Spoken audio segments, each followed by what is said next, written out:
And welcome to Flyers Game Day. It's Brian Smith, Jason Martinez. Flyers Leafs matinee hockey on a Thursday, a couple days before Christmas.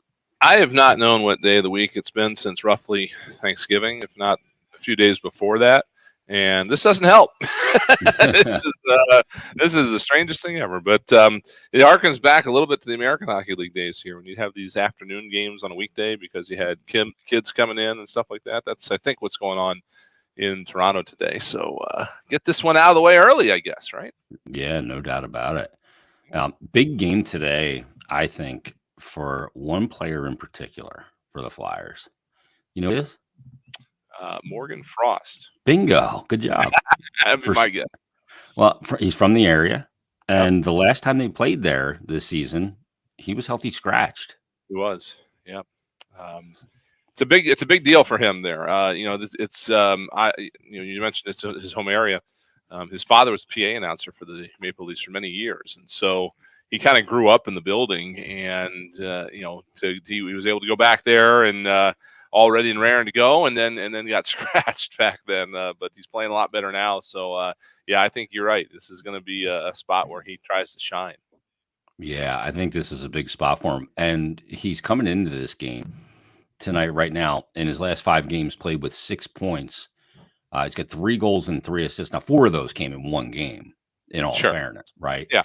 But he had the goal in the last game against the Columbus Blue Jackets, had a goal in the game prior against the New York Rangers, and then he had 2 games without any points, but then he had the 1 goal and 3 assists against Arizona. And I think that, like, we can look at the numbers when it comes to Morgan Frost and say, yeah, the numbers are getting better. But I think the thing with Morgan is the eye test is getting way more consistent. Yes. Yeah, exactly. He's not getting Torts has this thing he likes to refer to as kind of lost in the weeds. You're not losing track of him on the ice. You'll occasionally watch a game and you'll get to the third period and then you'll be like, oh, that's right, that guy's playing in this game. I haven't noticed him all game. That's kind of what Morgan was doing, I guess, to some extent. You're not doing this on purpose. It's just that you're not actually doing anything to make yourself jump out into Coates's here, by the way. Hi, Coates. Coates's over here. Yeah, well, sort of. We're streaming. I see his arm flopping around over there. All ready and raring to go.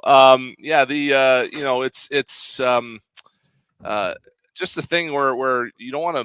And I've heard this said before, and not really at the NHL level, more youth hockey and amateur. You want to blend in. You want to stand out. That's how you get to the next level. And that's what they want these guys to do. And that's what Morgan's done. It's what Cam York has done. We talked about this a little bit on the post-game show the other day. You look at Owen Tippett, for example. He had an empty net goal. Yeah, it's an empty netter. He fired in from 50 feet with no issue in the world. But you still look at the stats today and you see that Owen Tippett's got 2 goals in his last 2 games. That makes you feel better than 1 goal in your last 2 games. It just kind of does. So it's weird. An empty net goal can make a streaky goal scorer feel better, though, too. Yeah, exactly. So you don't necessarily think of that down the road. You still look at your stats and see that you got 10 goals instead of 9. So that's and Morgan talked about this a little bit after the game. And Noah Cates talked about it in practice yesterday that they're starting to feel more confidence and they're starting to feel more comfortable, and that just kind of rolls and stacks on top of itself and hopefully starts to happen game in and game out. Yeah, I mean, he's a player that let's just be really honest here. A lot of fans have given up on. They have, they've grown impatient. And it's not really his fault either because he missed an entire season with a shoulder injury. Yeah. Leading into that, that was the year that was stopped due to COVID before that, and the Flyers were cooking in 2019, 2020. They didn't need Morgan Frost to come in and do anything. And then once they came back for the next year, if you remember, there was the playoff exit, which some people found disappointing. Some people didn't even know it happened because it was in the bubble and it was in August. But then when you had 4 months off, it was basically a typical off season, but it feels longer when it's happening when you're supposed to be playing hockey. And then we came back, and Morgan had a season-ending injury in the second game of the 2020-2021 season, and so nobody saw him again until 2021-22, and by then everybody's fed up with other things. And so yeah, I mean they'd kind of forgotten about him, and then again it's really not his doing. But so it's nice to see him come back now and jumping back into the fray, and hopefully will continue to grow. Yeah, and he's a guy that he had the shoulder injury, which is the one he came into the lineup in 2021. We were playing in empty buildings, if you recall. Yep. And it was the second game of his second game of the season. I think it was the Flyers' third game because he was called up because Couturier got hurt in game one with the chest issue, the sternum or whatever. Yes. The fractured breastplate, and he gets in his second game, gets the shoulder injury in the first period, and then now he's rehabbing the shoulder injury that affects your shot, the power of your shot, and it's in a really important year for him. But he looks like he's rounding into form. I mean, 32 games played this year, all with the Flyers, 6 goals, 6 assists. And he's been much better defensively too. I mean, he's been a plus player for the Flyers of late. And you said something else too that made me kind of think even more, is that that the Flyers were playing in front of no fans when he got hurt, so most people didn't even notice he got hurt. Yeah. It was just kind of happened. So it again was just a strange situation where folks kind of all lost track of him. Yeah, I mean, the other thing we have to realize too, he still is a pretty young. I mean, he's 23 years old, so he's not a kid anymore.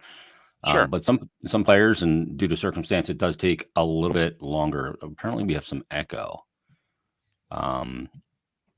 Okay, I'll check that out. I'm not sure where that would be coming from because I'm not hearing any echo. But see if you're feeding something else on your end, because I probably am. Okay, maybe that's what it is. I'm not hearing it, but one of our fine listeners, he said not anymore. So whatever you did worked. Okay, sounds there we good. Go. Good job. We'd like to keep the audio at a good sonic level for everybody. Yes, so this is the one fun part about this type of thing that we're doing is that we are our own engineers, so we don't have the quality control of a third ear that Betsy provides during a game or something. Yeah, like we don't always know what's going on. So big game for Morgan Frost today, and another player. Is TK from that area? Yeah, he's from Southern Ontario. Like he's down along the lake. If I think of where Toronto is, he's probably west of there, a little bit southwest. Toronto's right on Lake Erie there. He's from London, right? Yeah. So London's just a hop, skip, and a jump from there. So his season so far, I mean, he's been great. He's got 14 goals, 14 assists, 28 points in 27 games played this year. Now more than a point per game player. Pacing very well. And I mean, you look at his game log, Bri, and he's just all over the score sheet. Geez, I'm going back here. I'm trying to find like a break. Okay, he had 2 games. Well, geez, I don't even know. He hasn't had many. So the first game of the year he plays, he's got 2 points, 2 goals. Second game, 2 points. Then nothing against Tampa. 2 points against the next game, the fourth game against Florida. Then he's got 2 games where he doesn't score. Then he's got 2 assists. Then a point, an assist, 2 points, 1 point, 2 points, 1 point, 1 point. I mean, he's had very few games where he hasn't ended up on the score sheet. As a matter of fact, 1, 2, 3, 4, 5, 6, 7 games all year that he hasn't ended up on the score sheet. And that's what you want out of any player. I mean, you're not going to get guys with points in every single game. I mean, it just doesn't happen. Even the best goal scorers in the league only score, on average, probably every other game with a few extra thrown in, right? And if you consider multi-goal games, they're scoring less than every other game. If you just get guys that are what you don't want, much like with your team when you're playing, in a competitive environment, you don't want your team to try to lose 2, 3, 4 in a row. And as a player individually, if you're in that role, you don't want to go 3, 4, 5, 6 games without a point. You want to be contributing relatively regularly. So yeah, it's a good spot for him to be in, to be able to get that consistency going. That's kind of what the Flyers need from him right now. No doubt about it. And he's just been so good since he's come back from his injury. He's now played in 10 games, and he had the hand injury, which can be tenuous when you come back because you may not have the strength in it or, the movement that you want because maybe it's stiff. But 10 games played since he's been back and 7 goals and 2 assists in that time for Travis Konechny. And we've got our buddy Pat chiming in. Pat going, Pat, what's going on, buddy? He's a frequent caller to the old radio show. And I saw a post that he had on Facebook the other day. Pat's got bad sports takes, Bri. Really bad. Does he really?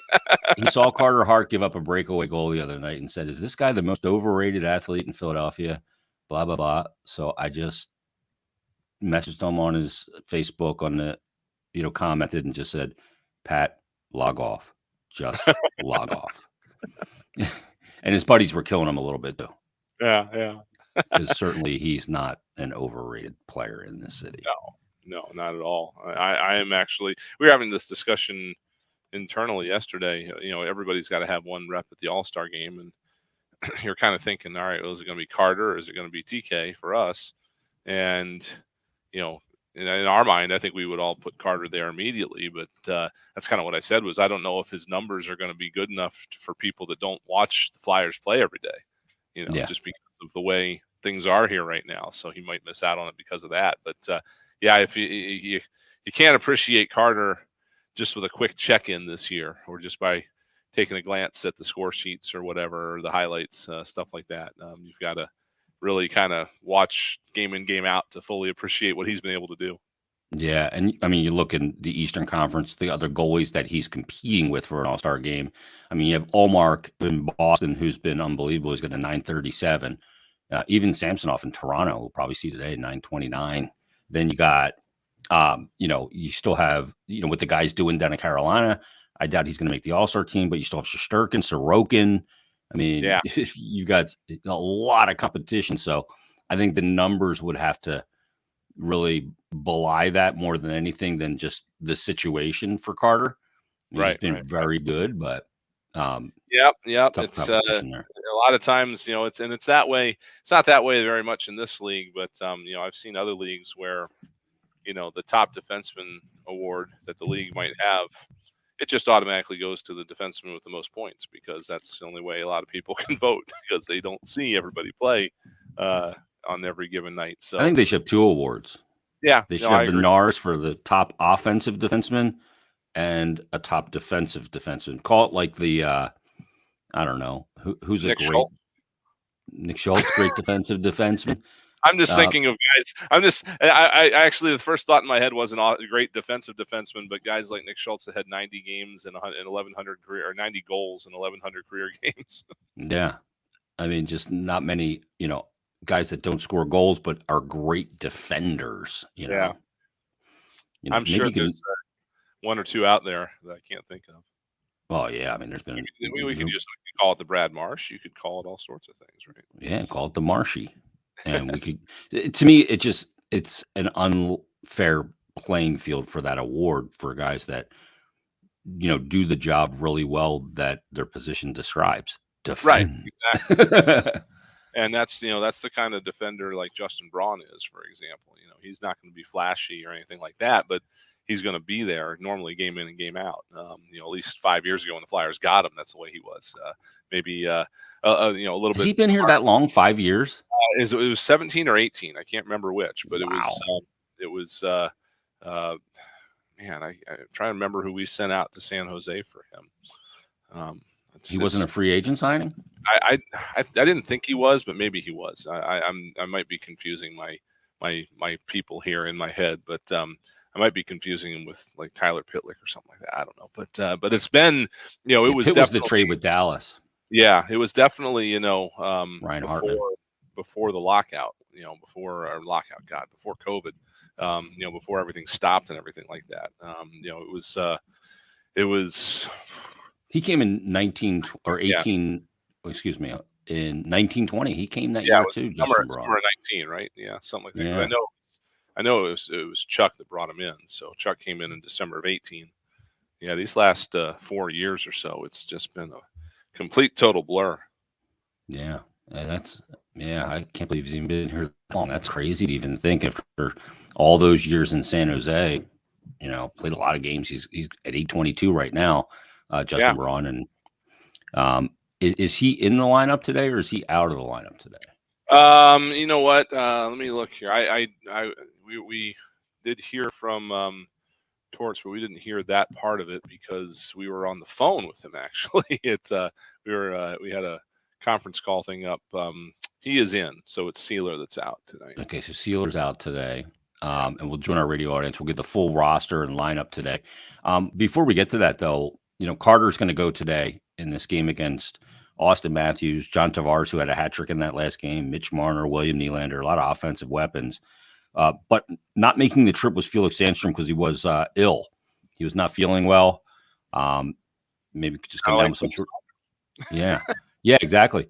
And Timmy's fine now, but Sam Urson has been called up. He's played 18 games this year. He's played quite a bit because Troy Grosnick's been hurt. And Ursa's performed really well with the Phantoms. There's a good chance, pending workload today, when you're playing the Leafs, you could end up with a good amount of workload. That we see the NHL debut tomorrow of Samuel Urson, which is I'm looking forward to that. Yeah, it's there's in my mind no reason not to at this point. It's he's up here. The Flyers have a spot for him. Let's give him a look. He was impressive in preseason, and so there's a good shot that we will see him. And again, just trying to help the Flyers, figure out what they got here moving forward. Coming into this year, they weren't sure if they needed to get a veteran backup or not. And, Sandstrom has been fine, but it'll be good to see what they got there too. Yeah, I'm interested to watch him. He had a really good camp. His, technical play has gotten really good, and I love his mental approach. Really chill guy, but a hard competitor. So I'll be looking forward to that. I agree with you. There's no sense in not getting a look at him tomorrow in this situation. I mean, usually you split the back-to-back. This is a little different because the Flyers play early today, but I mean, I think you take a look. Yeah, I mean, again, the weather's weird right now, but the Flyers, everything that happens normally, they should beat Carolina back to Carolina because Carolina's got Pittsburgh tonight at 7 in Pittsburgh. So they should have a little more rest in Carolina tomorrow. Yeah. All right, we're going to join our radio audience here.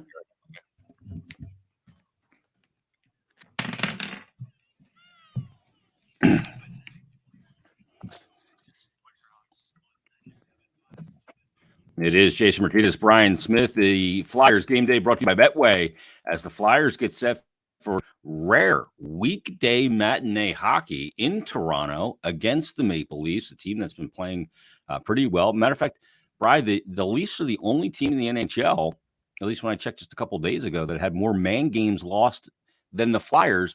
Jake Muzzin's been out all year, but they're not missing Marner. They're not missing Matthews. They're not missing Tavares, and they're not missing Nylander. So they're not missing out on goals. They're not, and they're getting some contributions from some other guys as well that wouldn't normally be top of mind for you when you're thinking about Toronto Maple Leafs players. But again, it's just a matter of being able to play off of those guys, right? Just that you get good skilled players out there, and it makes everybody around them better. So those four have been really pretty much driving the train here. They're on a really, really good run here, going all the way back to the last time they beat the Flyers. They had I think it was an 8-game an unbeaten streak or something like that, and Mitch Marner had a 23-game point streak, all that stuff. I mean, things have been going well there, and still sometimes it seems like their fans still aren't happy, but that's another thing for another day. But they're definitely. I remember watching them against the Rangers, because the Rangers played them the day before they played the Flyers, the game before they played the Flyers, and there were vulnerabilities there that the Rangers were able to exploit, especially if you can shut down their forwards. So hopefully Flyers will be able to find something like that today. No doubt about it. And when you're facing a team with those top four guys, I think it's 54 total goals of their top four scorers. I mean, if you want to compare that to the Flyers, go ahead and do the math. But I mean, you look at those guys. Marner, who had that 23-game point streak, How about 12 goals, 26 assists, but he's got 12 on the power play, 12 assists, 2 goals. Matthews, we know, I think he's got the most lethal release in the game today. His shooting percentage is 11.4. He's going to get his. He's gotten some, 17 goals, 21 assists, 8 goals on the power play. But then you look at William Nylander, who's got 19 goals on the season, and he's got 6 on the power play. Tavares has 7 on the power play. You got to stay out of the box against this team if you want to have any success. Yeah, and actually, when you hear that number for Matthews, it's 11.4%. You almost think that's kind of low, just from what it feels for like. him.